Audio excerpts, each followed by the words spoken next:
Welcome to the tutorial on how to make a PowerPoint slide and being able to add it into Google Classroom. So right now I went to classroom.google.com. So I'm going to click over here. So it says here, project demo. Do your project. Why? Because it is 60% of your grade. It would be imperative to do so. So I'm going to click on open. So now it shows me the whole screen.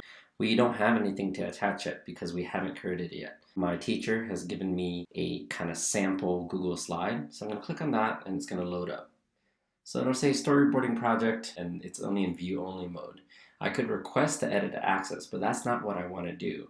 Since this is my own project, I don't want to edit what my teacher has shared with me. I'm going to click file and then I'm going to click make a copy. I'm going to use my left arrow key because it'll bring me all the way to the beginning, and I want to delete of and copy, and I want to write my own name. You could put a dash there if you want. I prefer that way I know what it is. Then it's going to say what folder it's going to save to. It's going to be in my drive. So I'm going to click OK, and now it's going to say up here on the top, in order to make sure, I actually have to go back to the classroom.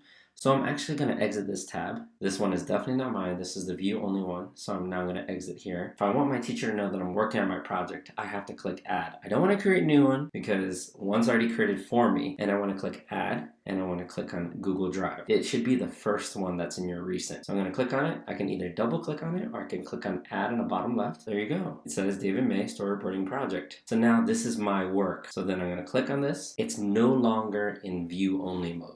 You can leave name there if you want. I personally don't like it there. I'm going to type in, Mr. May, this looks really boring. I want to make it pop out a little bit more. If I'm already clicking over here, notice that this toolbar over here where it says Arial and 52 and all this stuff, that's not what I want to do. If I really want to change how my slide's going to look, I'm going to click over on the left side where it says number 1 over here, and then it's going to change my toolbar to say background, layout, theme, and transition.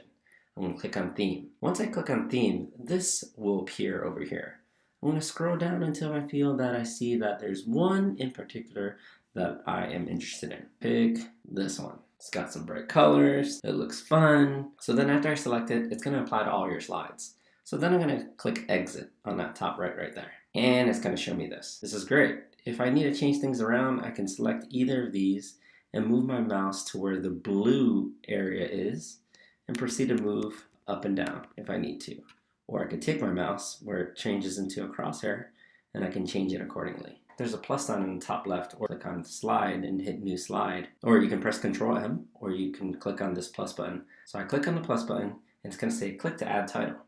Click to add text. What is your goal in this project? So we're going to type objective and we're going to say, my goal is to be able to explain. If you're confused about what objective you should be, go back to your rubric. If I really want to change the font or make it bigger, I can hit Control A, or I can take my mouse and drag it all the way. And where it says 18 on the top, where it says font size, I'm going to make it 30. And then I'm going to add a new slide. Roll of Thunder. The reason why I say part 1 is because we're going to break it up into 3 sections. If you want to do 4, great. But it says Roll of Thunder, hear my cry. Now this text here on the bottom here, I don't like how it looks. So I'm going to take, in the middle part, there's a square that you can click on, and there's a downward arrow.